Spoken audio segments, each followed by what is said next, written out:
Hello and welcome to the Mayfield Renewables course on energy management with power control systems and taking a look at the new UL standard 3141.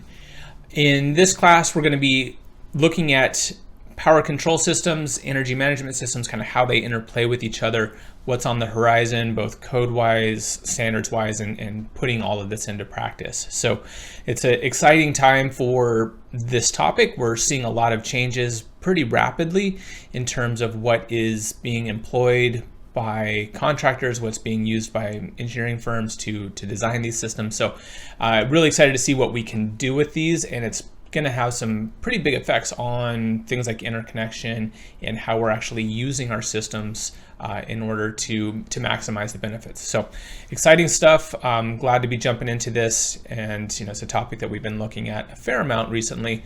So glad to have be able to put this class together for you. This is getting more interactive. It's getting to be more dynamic and allowing us to, maybe we want the solar or the batteries to go full bore and push as much current in, and we're okay to turn off loads. And if we do that in a safe way, that we're not overloading those bus bars, again, it's still NEC. We're still concerned about the overloading of equipment. We're concerned about creating fires. That's a big part of what we're trying to avoid with the code.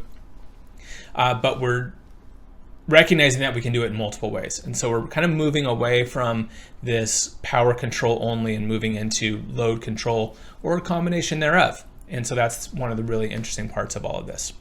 So in this case, the controller is, first off, it's looking at the aggregation panel.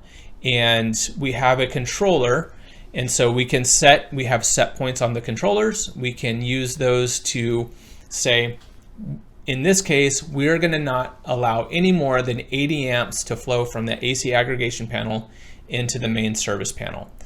And so that would be one of the control set points. This is one of the things. And so thinking back into the code stuff I talked about in section 1, this will help us understand, okay, this is what we're going to size our conductors based off of this. We're going to size our interconnection breaker off of this. And so there's a lot of calculations, there's a lot of input here that we're getting by knowing what that PCS is going to limit us to. So this will replace the 1741 CRD. Once we have it in place, once it's been gone through the entire process, it will become a consensus standard, and this will be what manufacturers are building to and testing to and listing to.